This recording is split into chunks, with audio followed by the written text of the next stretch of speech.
This pedal sucks. Or does it? I like pizza. I like ice cream. But if you put both of them together, you get a horrible mishmash of flavours, which makes both things worse. I really like the SD one.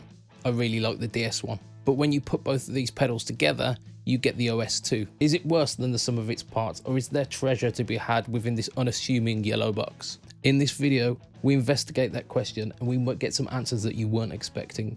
The unique selling point of the OS-2 is the colour knob. This allows you to blend between overdrive and distortion. For the first example, we're going to check how the overdrive section sounds when it's stacked up against the SD one, a classic Boss Overdrive.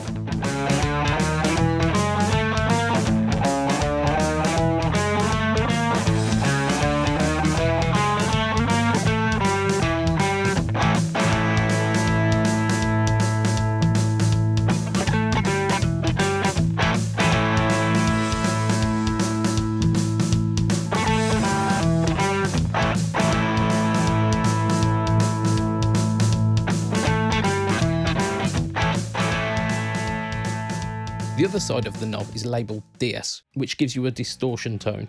The DS1 is a great yardstick to measure this against. Number one, it's readily available, and number two, it is really straightforward when it comes to distortion. We're going to see how the distortion side stacks up against the DS1.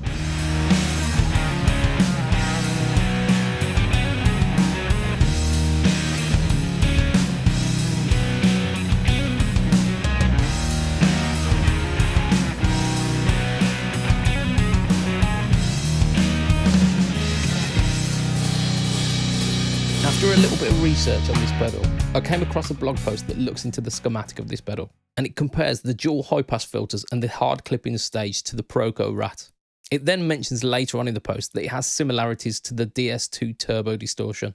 Let's check out how the OS2 distortion quality compares to those two classic distortion tones.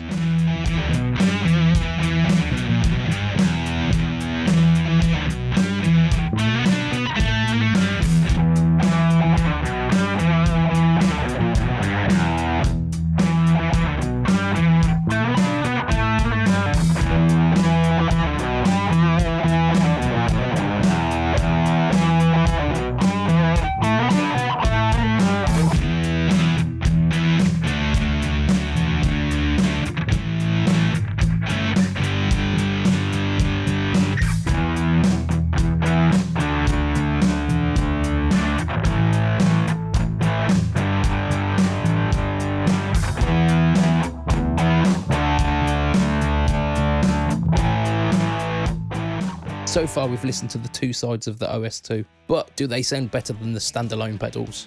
I'm remaining neutral on this one because I want to hear your feedback and I don't want to colour your opinion. You know, colour, like the knob on the OS2. Speaking of the colour knob, it is the unique feature on this pedal. So if we're going to unearth some Boss magic, here is where we're going to find that. We're going to set the colour knob to the in-between settings and compare it to an SD1 pushing a DS1.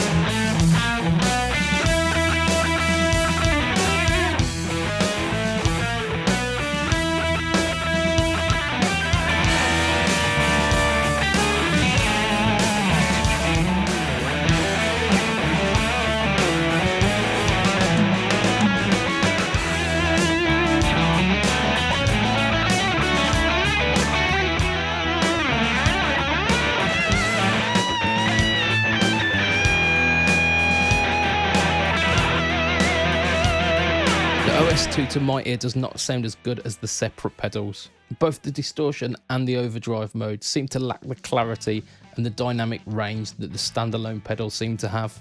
The standalone pedals seem a lot less compressed and are just a lot more fun to play.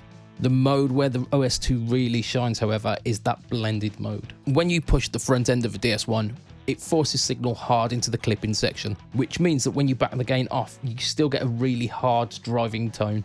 The OS2 gives a great blend of the two tones and still allows you to back off the gain, so you get all of the colour without slamming your signal. So that's my opinion on this one, but I'd love to hear what you think in those comments below. This pedal's a little bit like Marmite. I've heard it get a lot of hate online, but there are people who really stand by it as well. The Boss OS-2 might not cut it when it comes to classic distortion tones, but the DS1 does. And it has a few more tricks up its sleeve too. Check the video on screen now to see 5 reasons why we think the Boss DS1 still has its place some 40 years after its release. See you in the next video.